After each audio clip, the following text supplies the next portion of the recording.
This is Circe Olson Woessner. I'm the director of the Museum of the American Military Family in Tijeras, New Mexico, and this is our podcast, Together We Serve. I'm speaking with Air Force Brat Janet Wertz today, and we're going to have a lovely conversation about her memories of growing up in the U.S. and abroad, her volunteer work, and of course her writing. So welcome, Janet. I'm pleased to be here. Thank you for calling. Yeah, I need to tell people that we're doing this via phone because of the pandemic, and you live on the East Coast and I don't. So right into it, I want to try a pop quiz with you. Where were you living when you were 8? When I was 8, I was in Omaha, Nebraska, SAC headquarters. Technically, I lived in Bellevue. Okay, cool. Cool. 10. I was still there. We were there for 4 years. All right. 13. 13, I was in High Wycombe, England. Oh. High Wycombe is between London and Oxford, and it's on a base that no longer exists. What about 17? It was called Dawes Hill. It was an RAF air station, meaning air base has a runway, air station does not. I didn't know that. Very cool. Hey, so what was the name of the place? Dobbs? Dawes, D-A-W-E-S. Ah, okay. And basic. Go ahead. Okay. and when you were 17, where were you when you were 17? When I was 17, I was in Memphis, Tennessee. It seems like you kind of remember your addresses, or at least you know where your dad was working. Do you remember all your home addresses from those different places? Did your parents keep notes?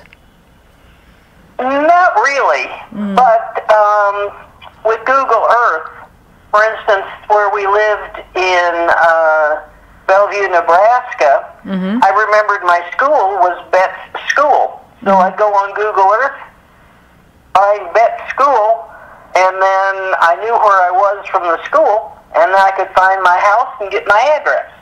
You know, that's a really good idea. I imagine that people haven't thought about that. At least I hadn't thought about that, so that's a good tip. See, we like to make our listeners get good tips first off the bat. But getting back to this, you know, I was asking you these questions about your addresses because I recently applied for a job, and I had to write down all the places I had worked in the last 2 years, and I look really sketchy because most of the places I worked, like you said, you know, some of your bases are closed, or I can't remember the address, and so it's sometimes I wonder if that's why I'm not able to get a job, because I just look like I'm suspicious. Don't know where I worked, don't know where I lived, or you can't call my references because they don't exist anymore.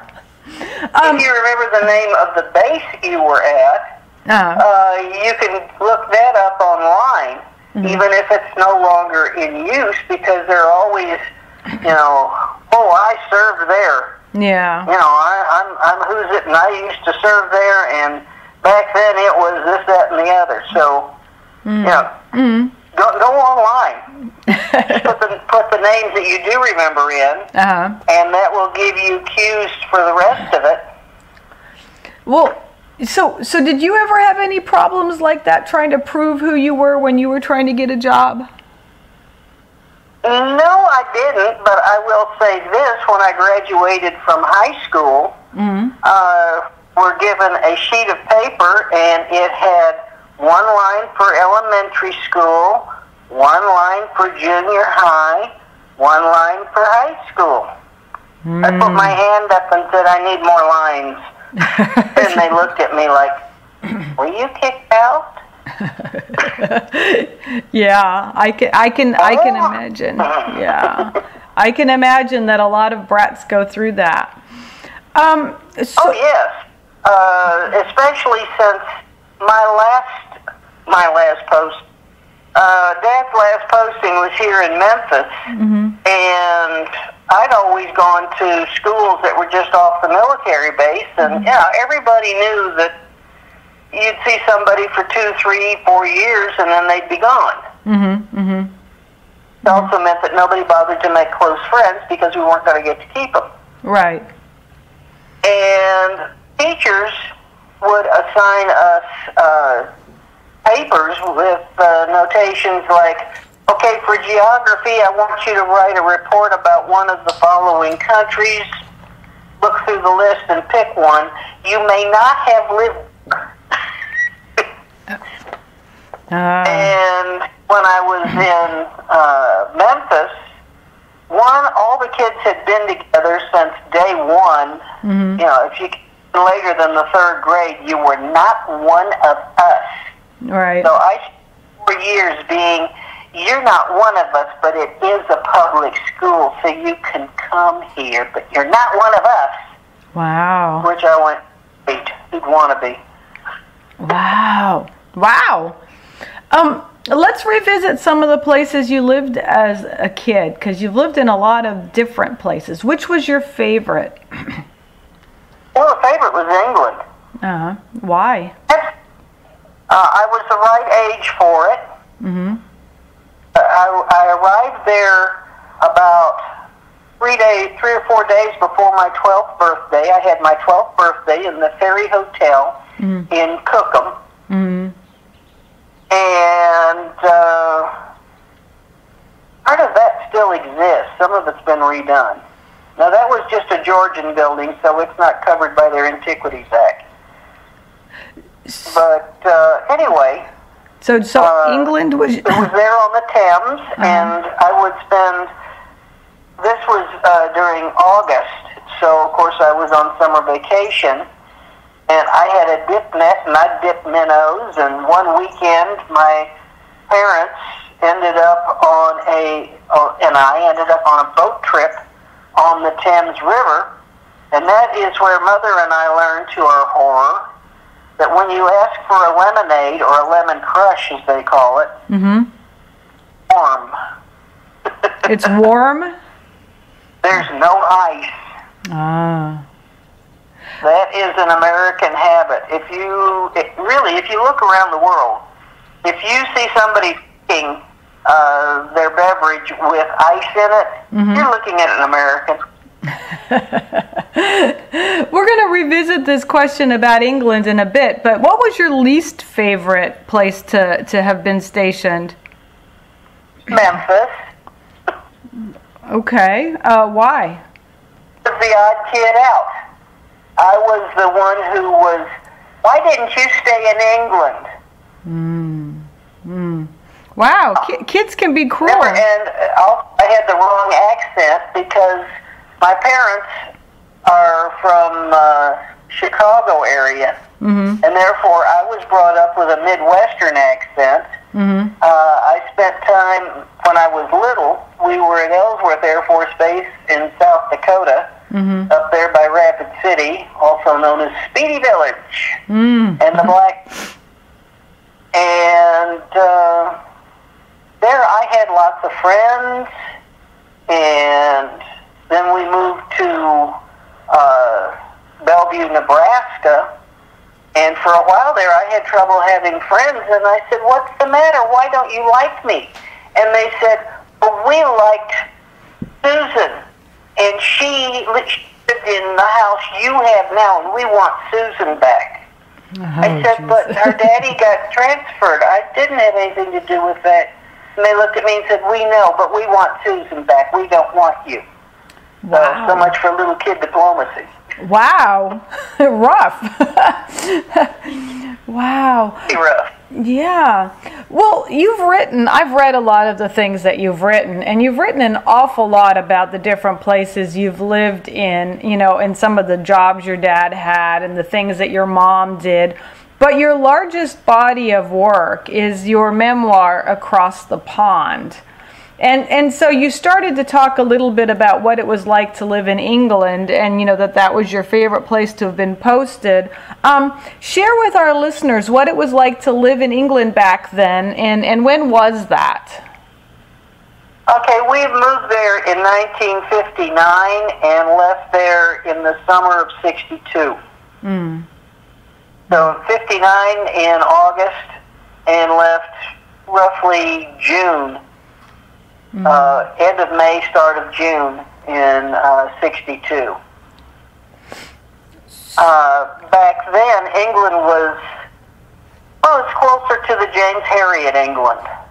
It was still the mom and pop stores, hotels, not so much chain stuff. They were still recovering from World War II, which meant that they had devalued the pound a bit, which meant that the American dollar was so strong against the pound that, well, for instance, I would save my money or babysit or, do chores that were paid around the house. And I was able to buy a bowling ball, and I have a Bestwick horse. It's a China horse. I went back to England a few years ago, and there in a store was this Bestwick horse that I had picked up for like £3. It's a big purchase for me because I made 50 cents a week, which was 2 and 6, 2 shillings 6pence. To save a long time to get that Bestwick horse for £3. They're not 120 pounds. Wow. What does it look like, a Bestwick horse? Are they? What does it look like? It's Bestwick horse. Is it China or metal or? No, it's a China horse. It is intended for display purposes, and I've got it in a bookcase that's glassed in. And I was horse happy. I was 12. I was horse happy. 12-year-old girls tend to be. I guess because I wanted to ride something powerful and fast because I felt little and weak. Oh, wow. Little kid, I had 2 type A parents who expected perfection from me. And I wasn't a perfect kid. I was just a kid. Right. So, now I will say this, my parents gave me an awful lot of freedom. I was just, turned loose. If my friends and I wanted to go down to the swimming pool, the town swimming pool, which was about a half-mile walk, maybe closer to 3/4 of a mile walk down, sure, go. And it's fine. But Mother would not let me have a bicycle there because she did not want me bicycling on the wrong side of the street. And I will say Americans did have trouble with that because driving on the left, when you first start it, you're ultra careful. But you don't know totally what to expect, so that's kind of a dangerous time. But then after a couple of weeks, you get the hang of it, and you get to be much better at it. The next comes at 3 months, when all of a sudden you're getting your reflexes for England, and they are on the same strength as for the U.S. And all of a sudden you don't know what your reflexes are. Interesting. Yeah. Well, you just triggered a thought with me. A lot of military brats said that they were expected to represent their family, represent America. They were like ambassadors. And I think you're kind of alluding to that. You had to be on your best behavior. Yeah, best behavior. Yeah. We were definitely ambassadors. If we were little brats, the fastest way to get in trouble was to be a rotten-tempered little thing. By the way, military brat came about because in some of the towns in the U.S., the congressman would get a military base in there, sometimes whether the military wanted it or not. And this was true in Ellsworth in the sense that the townspeople all of a sudden taken over, the grocery stores, everything has been taken over by the military, and their brats have taken over the schools. Well, the military folks knew perfectly well that not to get indignant and say don't call them brats. They just made it an honorary. Hey, this is my military brat. Huh. And it became a thing of pride instead of a pejorative. Well, there's so many different theories about how brat came about. This is a very interesting one that you propose, that's how the term came along. And it is true that, the military does pump a lot of money and resources into local economies. So, well, they also pump a lot into the local schools, because they wanted to make sure that military kids got the best possible education. Now, also consider that a military kid competing with somebody else, the other person who has lived in one place all their life has not got a chance. You alerted a little bit to my volunteering. There was one time I volunteered in a hospice, and my little dog and I had a different handler for the day. In other words, somebody to do the paperwork for us while I managed the dog. And I went in there with Maggie into one veteran's room, and the veteran was listening to his buddy, who was also a veteran, talking. And the patient was no longer really able to hold up a conversation. Came in there, here's Maggie. Would you like to pet Maggie? And I put Maggie, who was a little sheltie, up on the bed with the patient. And, of course, she has to be on leash with me at all times in case he needs managing for some reason. Something happens. Maybe he gets something. Right. And the other gentleman and I started talking. Well, we switched grammar, switched into Air Forceese, which for the old Air Force, you might remember, or the old military, order words were in German, courtesy words were Japanese. If you cussed, you were using Vietnamese. And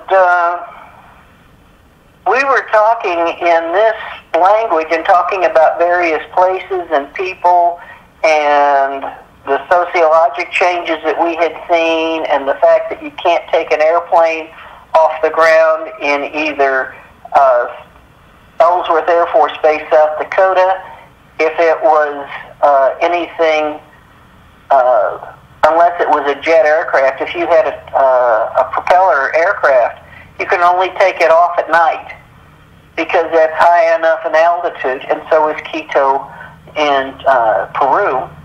That you have to take it off when it's cool, because if you take it off during the heat of the day, especially in summertime, there isn't enough density altitude to support the airplane. Wow. It won't take off. It'll just bundle around on the ground. And, we were just talking back and forth like that, and the person who was my escort, I looked at her, her eyes were as big as saucers. She had never heard people doing like that. And for a civilian to keep up with us, they're going to have a master's degree. Now, for us, it's not master's degree level at all. It's just the trivia that you pick up in that life. Yeah. Well, some of the expressions we use, we say, es macht nix, mach's nix, you hear it doesn't, it just naturally goes into our lingo, ciao, to say goodbye, we just throw in foreign words wherever, because we've lived there. You're likely to say arigato, and the person giving it will say, "Takimashi." Well, so getting back to England, because I think this is interesting. I think I read somewhere in your Across the Pond that when you were there, you had to pay money. You had to put money in a machine to get hot water. Did I remember that correctly? Well, you're close. Okay, sort of close. had to do with the stove. We were buying gas. We'd have to feed the gas meter to get a flame going for the stove. And if you didn't feed it enough in the way of coins, way through cooking dinner, you'd hear pop, pop as the burners quit burning and went out.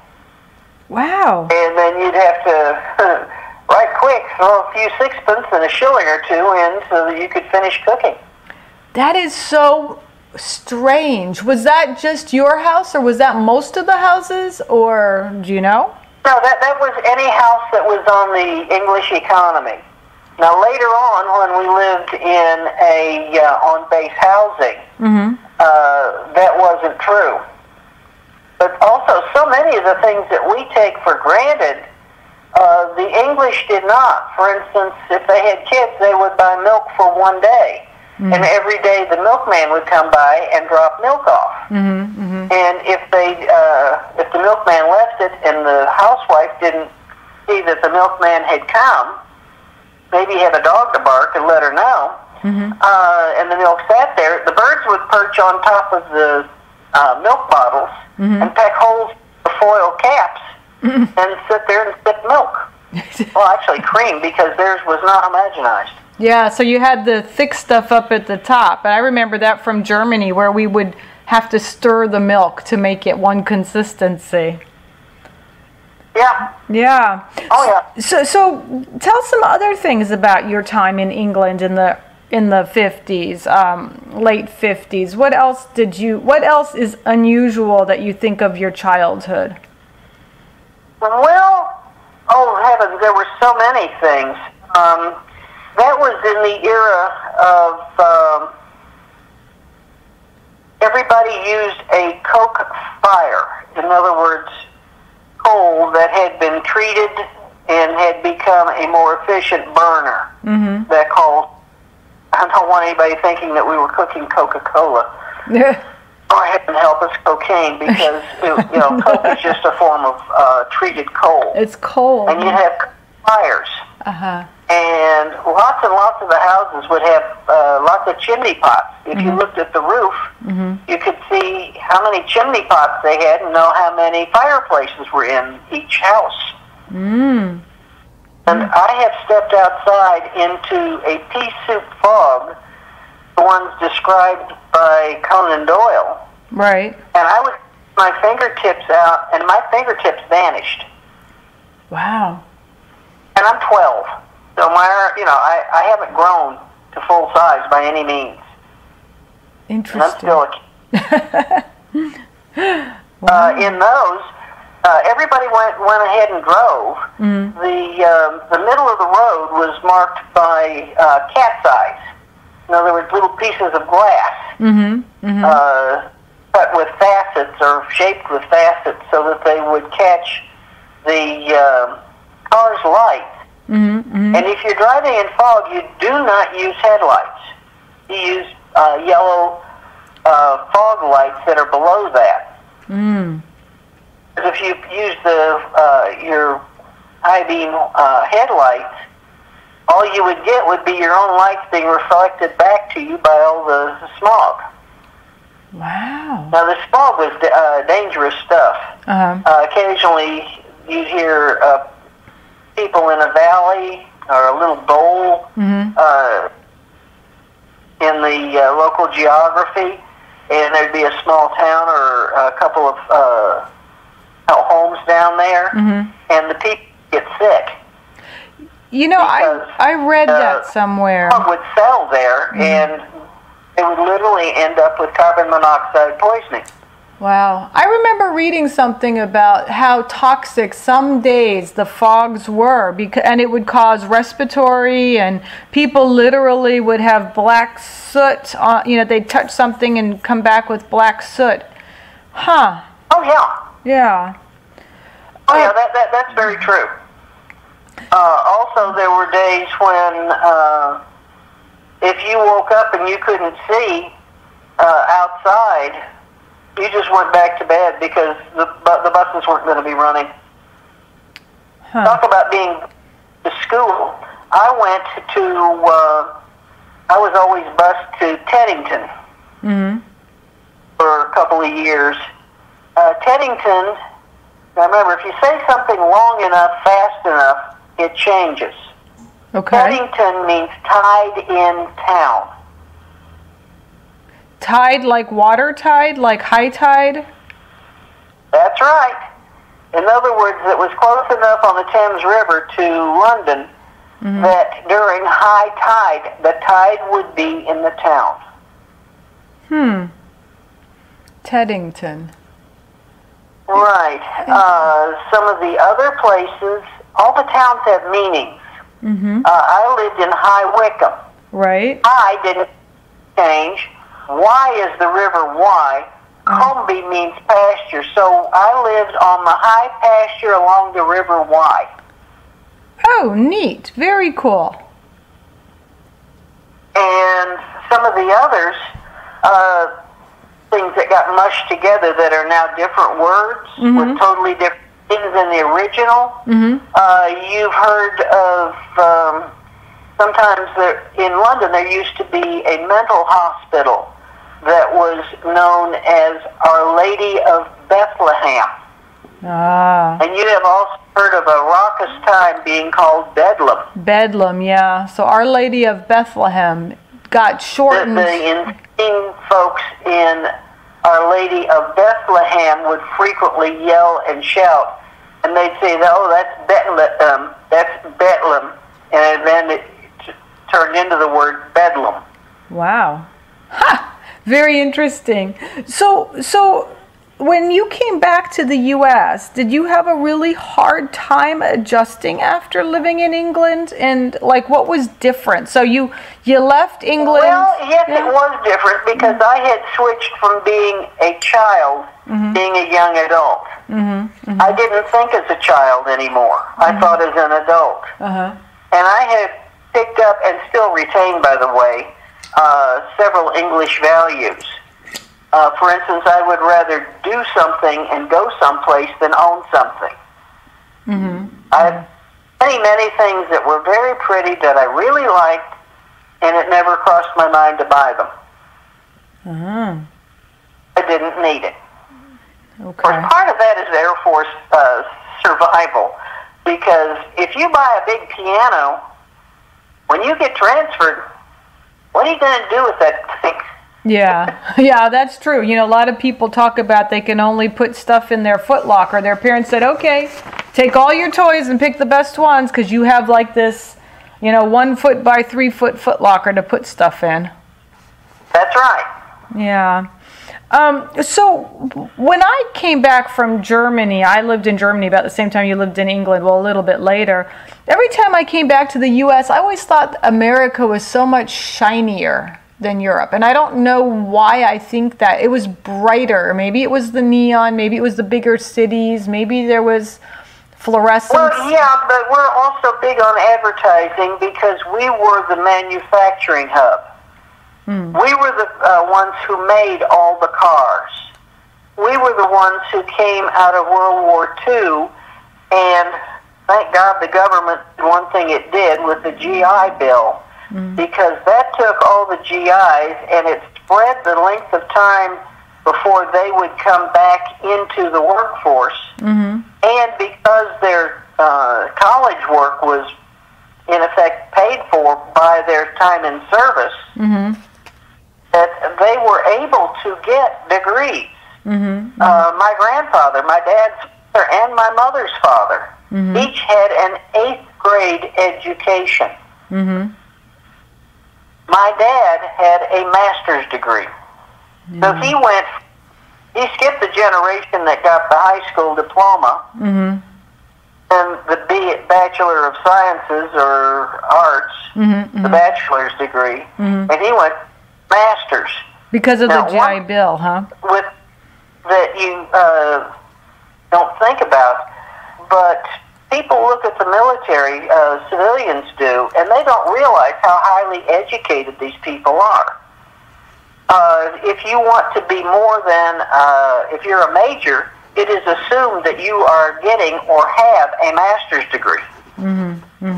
For a colonel, it is assumed if you're a light colonel, lieutenant colonel, you'd better be working on your PhD, and you'd better have 2 languages in addition to English. Wow. If you're a general, it is expected that you will be able to understand 3 more languages, have a couple of PhDs, some in diplomacy, because there's no telling who you're going to be working with. Huh. So... And, the civilian work, I know when Dad retired and tried to find a job, his basic degree from Northwestern at Chicago was in personnel. And now it's called human resources. Back then it was called industrial psychology. In other words, the psychology needed to work with people in industry. But anyway, he had that degree, and in his Air Force work, he had, of course, had to end up being a shift chief, and he was running the place because the basic work was done by enlisted men. No, men, not women, because back then, women could be typists, clerks, or nurses. That's it. And when I tried to go in, because, I was used to the way of life. I liked it. Right. And I wanted to fly. Heaven help us, a woman wants into an airplane. Oh, dear. But this is the beginning of the women's movement and Equal Rights Amendment for women and all this. So I was permitted to take the test, and horror of horrors, I got good grades. I did well on them. I was told, you did better on this than we expected you to. I thought, what'd you expect, pots and pans and diapers? B. Didn't say that, of course, but they're looking at me like, why don't you marry somebody in the military? Why don't you marry a pilot, and after you have, after you scrub his house and cook his meals and have a couple of kids, maybe when he comes home, if he's in a good mood, he'll tell you about it. You know what my opinion of that is. So Jan, why didn't you go in though? Because you wanted to. I know you wanted to fly, but you couldn't. But did you just? I didn't want to be a clerk typist, and I didn't want to be a nurse. Okay, all right. But ironically, you ended up working in a hospital. We'll talk about that in a few. But I know recently you went back to visit England, and you went back to the base and the town where you lived. How has it changed, and how did you feel when you saw your old home? Well, my old house was gone. It had been replaced by rows and rows of old oaks. Ooh. And I mean, these are 40-year-old oaks. Like the trees? And old oaks, and think that your house used to be here when you were, about 14 years old. And now there are old oak trees. Well, that's actually reassuring, considering most people go back and if their house has been torn down, it's a shopping mall or a parking lot. So to have beautiful trees is actually better. Well, now that is changing right now. The base itself is gone. This is the area where, now I told you it was an air station. There is a bunker down there that was dug. I don't know if it was for World War I or World War II. But I know that my dad's office was reputed to have been the one where Eisenhower planned D-Day. Now the bunker still exists as an historic feature. Okay. It's on the grounds of a girls' school. In other words, the land was borrowed from the girls' school for the base for either World War I or World War II. It's in an area that is underlain with chalk, so it could be dug out and be stable. Chalk is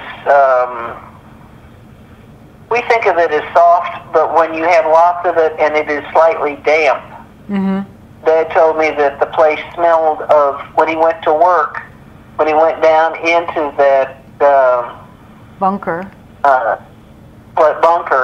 it smelled like wet chalk. And it does. As luck would have it, my English friend, or that our family English friends, happened to have a son-in-law who works for the girls' school, and so he was able to take me into the entrance of that bunker. Oh, that's cool. That's cool. Well, I got to see where my dad went to work every day. That's neat. That's neat. I did not have time to go in there. What can I say? American Airlines had, they had, when I had to switch from one airplane to another in Charlotte, North Carolina, we were slow getting in. Then they acted like the plane wandered around forever on the ground like it was on an invisible corn maze. By the time we finally got to a gate, my plane had been boarding for 20 minutes. I ran, and I am not a skinny lady. And I'm not 18 anymore either. Right.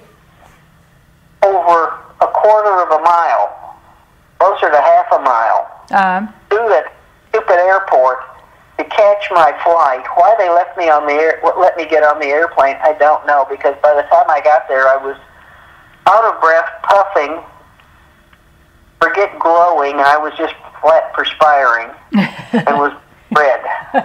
They just kept ice water and looking concerned. And I cooled down, and they looked a lot happier, and they let me stay on the airplane. Well, yeah, my luggage make it. So we had to leave the base to get back to their home so that I could meet my luggage. So your luggage never made the plane with you? Nope, it came on the same flight the next day. Well, at least you got it. American Airlines. My mother has had several suitcases stay lost forever. Well, not with American. Of the tourist trade. One thing is, with all the suitcases today mostly being fabric, if you buy acrylic paint and paint your initials on it in big letters on all the surfaces, I mean, not just the front and the back, I mean the top, the sides, the bottom. You need to see your luggage in an airport. You can see it across the airport. There, another good travel tip for us. You're full of tips. By the way, a second travel tip before you leave: put your suitcase behind a bland background, a nice wall, in other words, a hall on the way out, and take a picture of your luggage. That way, if your luggage is missing, and they say, "And what does your bag look like?" Instead of, "Well, it's black and about this tall," you just say, "Here's a photo." And haul out your cell phone and show them the photo of your luggage. Wow, good tip. Hey, so how old were you when you had to give up your military ID? I know you were a lifer brat, but how old were you when you finally gave it up, and what was that like? I was at Memphis State. I was a student, and my 21st birthday hit, and Dad said, "Good morning, happy birthday, where's your ID card? And just like that, he lifted my ID card, and just like that, I was now an official adult and no longer a dependent of the military. Wow. Did he have to do that? Is that how, or was that just your dad making it? He was required to do that. Wow. So how did you feel? Because if he hadn't, and if I hadn't, thought about it, and I had gone and driven to Millington to the post exchange and used my ID card to get in, which I would have, and then bought something, say in the commissary, I'm not entitled to that anymore. I'm 21. So how did you feel? Abandoned. Abandoned. Yeah. So I had lost a bit of my identity. Yeah. But I was also now an official adult, so, I'm priding an adult, and the military don't claim me no more. They don't love me. So you were an only child, right? Yes, I was. Did you ever feel lonely or left out because you didn't have any brothers and sisters? And I think you alluded to this one too, but did your parents treat you more like an adult or a kid, being an only? Kind of a cross, actually. They treated me like a little kid who is 4 years old and likely to cross against the street light and therefore is a perpetual idiot. I was not allowed to have a bicycle in England because my mother thought that I would be too incompetent to ride the thing without getting run over. Never mind that British traffic laws favored the bicycle. Okay. But,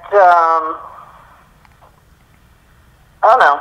At the same time, I had an awful lot expected of me. And actually, one time when it kind of met was I was at Memphis State, and the Spanish department, which got together with Rhodes College and sent a bunch of us to Mexico as sort of exchange students to the Technological Institute in Monterrey, Mexico, which of course now is a drug trade hub, and you wouldn't go there on a bet. But back then it was perfectly safe. I got to live in a strict Catholic, actually rather Muslim-feeling country. I'll explain that in a second. And coming home, we had, tried the day before. Everybody had tried to confirm their air flights. And we're told, it's all done, it's all taken care of, don't worry about it, by the airport. But we get there and they say, you did not confirm your flight. We needed the seats. And I ended up using my Air Force diplomacy to get a bunch of civilian kids home. And I realized a few things right fast. One, I couldn't let them split us up. The others were hopeless. They had no clue what to do in another country. They had no clue how to be the combination of tenacious and annoying enough that they'll get you something instead of, leading you on. And at the same time being polite enough that they don't mind doing it. So they're not going to hand you a worse mess than you've already got. Also, speaking by that point, after being there for 6 weeks, I spoke some Spanish, so this is on the way home. Right. I was able to get everybody home on the same flight. And we did have to spend the entire night at Dallas-Fort Worth. But I kept everybody together, got everybody home, and all the parents are saying, we knew our kids would be fine. They're with Jan. And my parents were looking at me like, and she can't even keep track of her library card. Well, military brats tend to have some really resourceful skills that they can pull out of their back pocket. Oh, yeah, we can. Yeah. We can do things that other people can't, not because they're not capable, but because the way we're brought up, we think of things differently. Okay, if this isn't working, what will? Okay, you've got one thing stopped. That doesn't mean you're stuck. That just means you're looking for a different alternative. There is no such thing as panicking, not when you're brought up by people who were air crew, especially combat air crew. Yeah. And no, Dad was not combat air crew, but he dealt with them every day. He handled things, that had to do for them, and that's the of view I was brought up with was, okay, this doesn't work. Find something else that will. Get with it. Well, the last thing to do is panic, because there's no point. Right. So don't. Right. Suck it up and drive on. Right. Well, so I'm an only child too, and you know, I got to help serve appetizers or pour drinks at my parents' party, and I helped my mom in her classroom, and I got the feeling as an adult that my childhood was unusual because I hung around adults a lot more than my peers did when they were growing up. And was that the case? Yeah, was that the case for you too? Oh, absolutely. It had some odd side effects. I've tended to choose friends who are older than I am, which at the moment has backfired on me rather badly because I had just lost 3 really good friends, and it's not like, you know, we can, well, if we get together, maybe we can talk it over and we'll be again. No, they died. Yeah. Well, we're all of that age now, it seems. Yeah. Wow. I didn't think about that, but most of my friends were older too.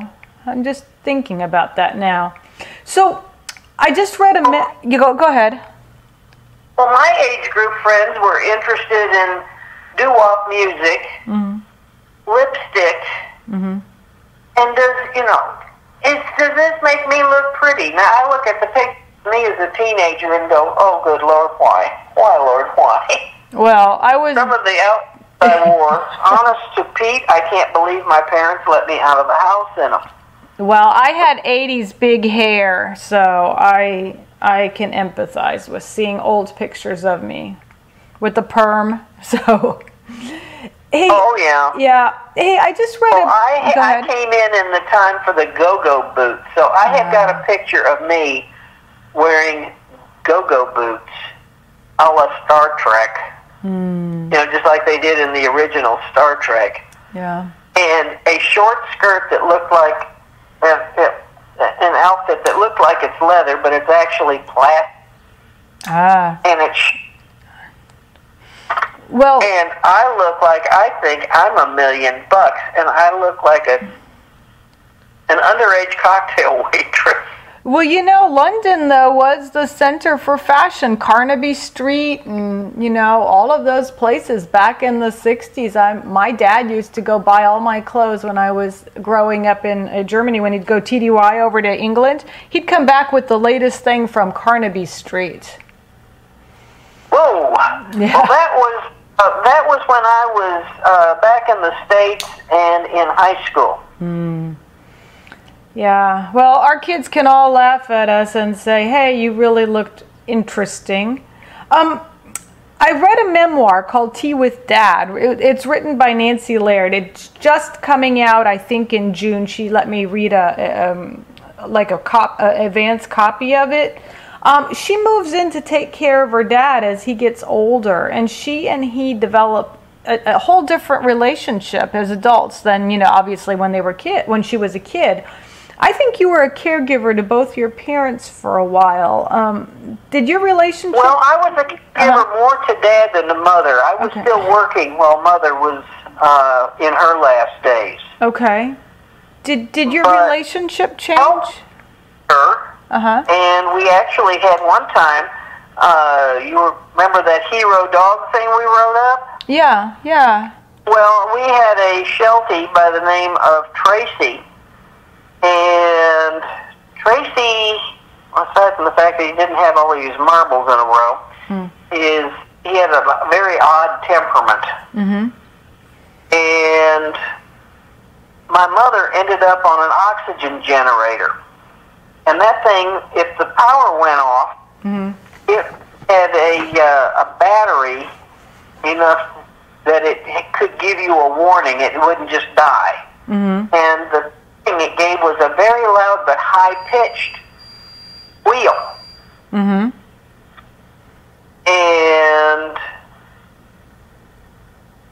that thing, my dad couldn't hear it. He couldn't hear high frequencies. Neither could Mother. So the squealing was squealing in their dead zone. The dog went berserk.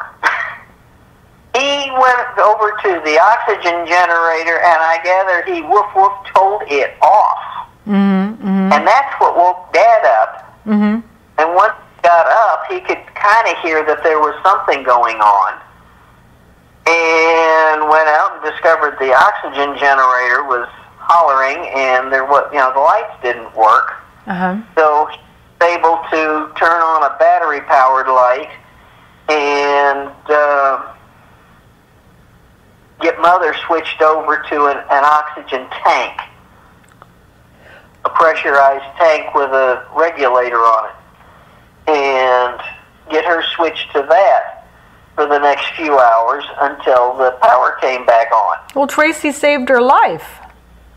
That's right. whether he meant to or not. Yeah, well, now that's debatable. Now, I was living at that time, I still had my own place, and I was still living there.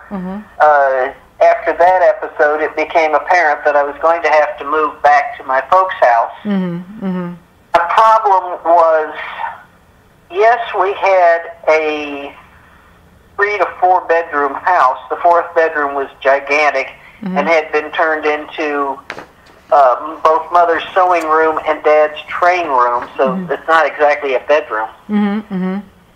But I came back and tried to use the upstairs bedroom. My mother was a pack rat. Actually, she was a hoarder, just upscale. She never met a scale she didn't love. The result was there wasn't room for me in that house, but I had to be in the house. Right. So I was stepping over and around. It was hilarious. It was annoying, but it was hilarious.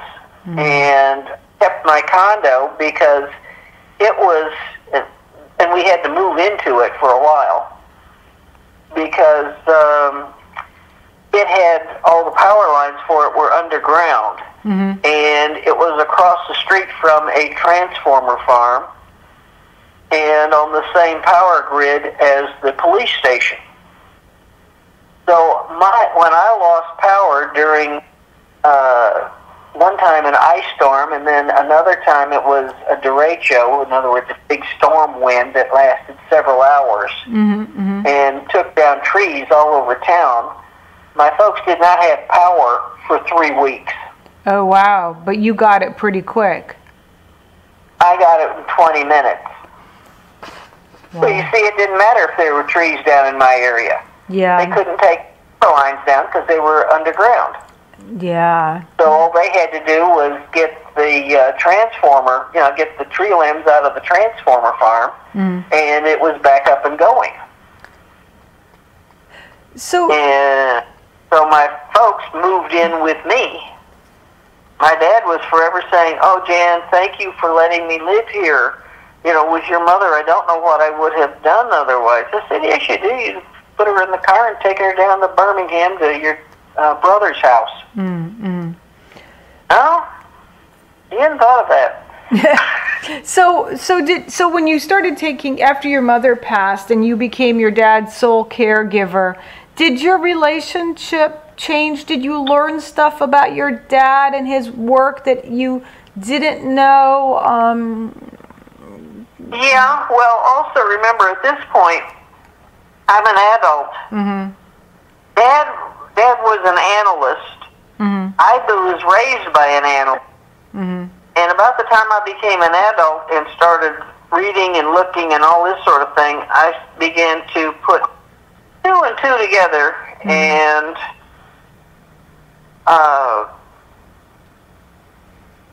Dad would start to show me how to do something, and all of a sudden I'd be 3 steps ahead of where he is, and I'd be right. And he's looking at me like, "I haven't gotten to that with you, but you're right. But why don't you slow down?" Well, there is that term, paralysis by analysis. Yeah. Well, Dad had seen some of what he had done in print, and that we would sometimes talk a little bit about, but not in any depth. So I know that you and I have talked a lot about the importance of telling your story and writing memoirs, and you even wrote tips to how to elicit stories in ways that, you know, people might not think about. What would you tell our listeners about getting stories from family members that would make it palatable, make it easier? Okay, well, for one thing, I volunteer in a hospice, and the family members are frequently desperate to do something, anything, and of course, there's nothing to be done. That's already happened, and now that said, I had seen who were in hospice who got kicked out of hospice for recovery. Well, no, that's a good thing. Sent to rehab, right? To get their walking, talking, and all that sort of skills back up to par. And somebody like someone coming out of a coma and not doing it, and they thought that they were going to lose them anyway. And then all of a sudden, the person came to, and good morning. So that's always fun. Yeah. But now, I'm also in DAR, by the way. So the story I tell people is, please start writing the stories, especially if you're gray hair like me. Your kids don't know what your grandparents were. They never met them. Or if they did, they were, elderly and not able to do much. You remember when they were adults, younger adults, middle-aged adults, quite capable of doing. So write stories about them. If you don't, all they're going to be is, well, Ancestry calls them a leaf on the family tree, and is so proud when it can find a legal document saying that they went through a port. Well, that's nice, but who were they? Right. Where did you get talents from?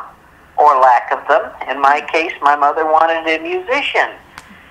If she had wanted a musician, she should have married somebody with musical talent. My father was the perfect husband for her, but musical? No. He had no sense of rhythm, and he sang in the key of, you got to be kidding. So I think also you were talking about just at a family dinner, sitting around and telling stories. Right. Well, what I suggested to the folks in hospice, this is before COVID, that they have a family dinner to this person, and everybody is to bring 3 stories. Now, they're not to be stories like, oh, we went and saw them 5 years ago at Thanksgiving, and the turkey was delicious. That's a no. Right. How about the time when you were a kid and they took you shopping for school clothes? Right. Who hid under the clothes rack? Which kid hid under the clothes rack? Which of the older kids snuck off and joined a girl or boyfriend? Right. Yeah, some more personal. Who snuck off to the movies? Yeah. And had her in a panic, or him in a panic? Who went fishing? Who handed Aunt Hattie the snake, even if it was rubber? Yeah. Who did Big Bob or Little Bob catch the big fish? And just imagine the adults in a boat with children, hooks, bait, bobbers, and learning how to cast same. And are they supposed to record these stories, like have a digital tape recorder on the table while these stories are being told? I tell people to use their cell phones as a recorder because it does have a recording function, or you can get the app for it. Record all these, and then I tell them, turn this into a written record. Now, some of the computers, and you can do it with Windows 10, you can set it up so that it has voice recognition, and you can just play that back, and it will write it down for you. Then you just go through and sort out the grammar. Right. No, that sounds like a good idea. So we have, Then go ahead. it out. Because if you don't print it out, suppose your grandfather had written all of his stories of growing up on the farm during the Great Depression and the Dust Bowl. And he's got fantastic family stories. And he saved them to disc. It's 5.5-inch floppy. Now what are you going to do? Yeah, you can't find a place to So you print it off on paper. Do you know that NASA, with all the shuttle launches, and also the rocket launches, hired oil paint artists to come in and paint paint pictures of the launches? No. Because how many times have you got a picture of somebody at a party and they were wearing a dress of one color and it's not that color in the picture? Or it is that color in the picture and it's a picture of your daughter, so you put it on the wall. And a year later, ooh, it turned purple. It faded, yeah. I didn't know the that. gel in color photography are not totally stable. So if you take and print it out, you're going to have a great deal more stability. And it's because somebody in my family was willing to write things out that I have got stories going back to the American Revolution. One of my ancestors, carpenter. He was in New Jersey at the out there by the harbor. And yes, he was being a little bit of a spy because he was noting their troop movements and their ships. He was fishing. And all of a sudden he heard a thud behind him followed by a bang. And he realized somebody's shooting at me. And he looked around to see what was going on, and there on one of the British ships, could see somebody taking a ramrod and working like mad to cram powder and shot down into his gun. He was going to take another pot shot at him with, a muzzle loader. My ancestor decided that this was not the day to be fishing and left. Yeah, and I would never know that. Yeah, you're lucky you have those stories. Those are amazing. And if you don't record the stories, nobody's got them. You'll have mostly what I have, which is ancestors, names galore. I don't know these people. I don't know if I'd like them or not. Right. What did they do? What did they think of? What did they like? What were they talented at? Or in my dad's case, what weren't they talented at? Well, And if you don't record it, you lose it. Well, and that's what I was going to say. Update a bit, my cousin Cindy, when her mother, my mother's sister, passed away, he wanted everybody to bring stories to the funeral. They didn't. They just kind of looked at her like, But she had talked to me about it. Now, she's in Chicago, and I'm here, and I can't get off for the funeral. But I remembered the stories that the sisters told, so I started writing them down and emailing them to her. And the more I wrote, the more stories I remembered, and the more Cindy told me about, and we wrote that up. Cindy printed it off and gave it out at the funeral. I'm still adding to it today. Cindy is married and has 2 boys. Her boys are now men. They are getting close to 40. One of them has 2 boys. One is about 2. The other is about 4.5, 5. And he is learning to read. And he's learning to read by reading about his great-grandmother's stories. That's really cool. That's really cool. Very quickly, and we have to change the subject. We've already been talking for 1 hour and 4 minutes. One thing I remember reading somewhere was that when you have a family photograph, please write down who is in the picture and kind of a context. Don't write it on the back of the photo because it'll soak through, but write down, because after a couple of generations, those people, just like the names that you have on your family tree, are meaningless out of context, you know?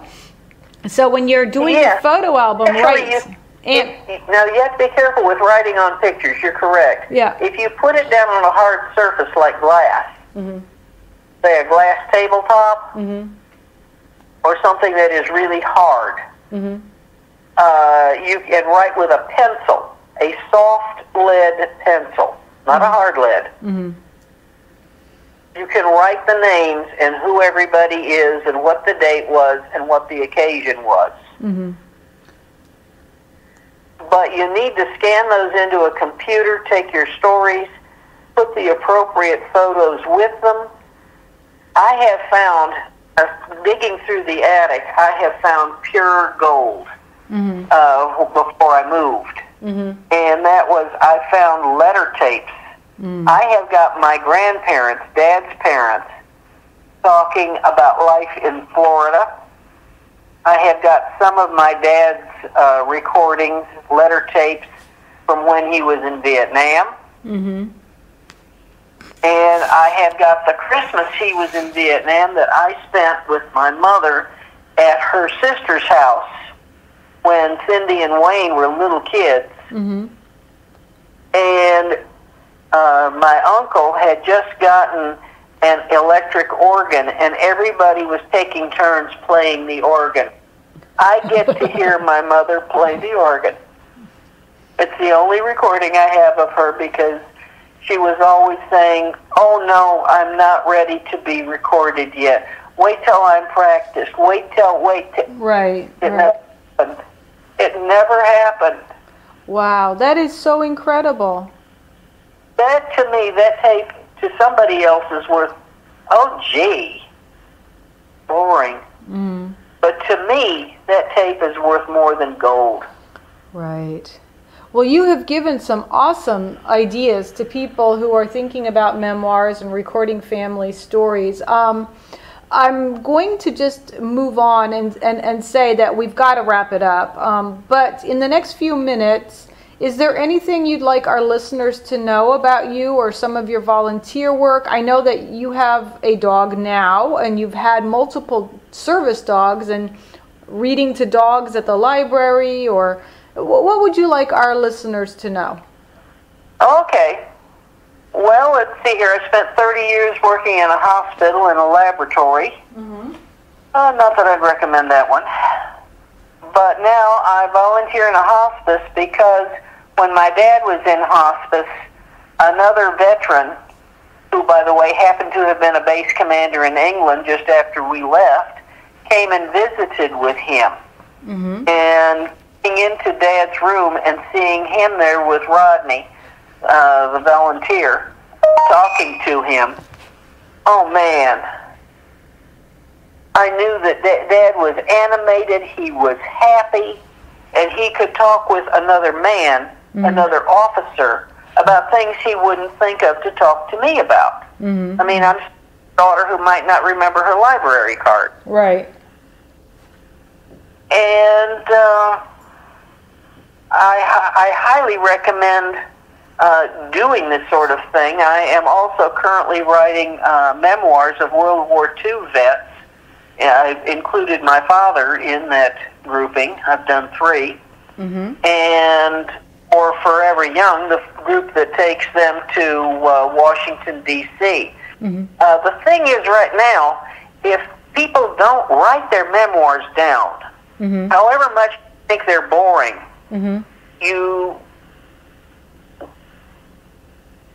previously historians have had diaries. They have had letters home. Nice long letters home were the thing to do. And that's gone. Emails get deleted. Snapchat doesn't last longer than what it takes to read it. Right. If you don't write them down, the only thing we're going to be left with is a bunch of dry facts, dates, times, places, and lists of notable leaders and commanders. Right, right. That's a good place to start, but it can't be the finish. Right. You cannot take the humanity, the people. Mm. If not, you realize one of the most popular books about the Civil War is called Company AYTCH, Company H, and it is written by a foot soldier. The same for the Revolution. That is how I know my ancestor, Charles Ballou III, who was at Valley Forge. Mm-hmm. By the way, he was sick and in their hospital, which I'm surprised. Mm-hmm. If he hadn't, though, I wouldn't be the person I am now. I'd be a little different. Right. I have read a story written by another foot soldier, and it is a classic of the Revolution because it says how they lived, what they did, what they ate. And one of the stories I put in and what I included Dad in the memoir I'm doing for Forever Young is the fact that most of our supply boats in both the Atlantic and Pacific were sunk at some point. Mm-hmm. And Dad had to live for 3 months on what could be high-protein food flown in. And that was Vienna sausage and Spam. He wouldn't touch either for the rest of his life after living on those for 3 months. Yeah, I remember I read a memoir from someone whose father was a prisoner of war, and they survived on like asparagus, like grass, wild asparagus. And unlike your dad, he loved asparagus because it reminded him of his, having survived. She hated it. Yeah. But so, but it's interesting to know the context behind some of these quote quirks that our family members have, because there's a bigger story. Well, also, if you lose that, you lose the people. Right. And if you lose the people, what's the point? Right, right. Well, Jan, it's been a real pleasure talking to you today. I do appreciate it. It's been fun. I had lots more questions to ask. We may have to do a part 2. But I wanted to remind our listeners that our podcasts are supported in part by New Mexico Arts, the New Mexico Humanities Council, Sandia Area Credit Union, and organizations like Military Brat Seal and Military Brats Registry. And so thank you, Jan. It's been so great talking to us today, and I want to thank you. This has been Together We Serve.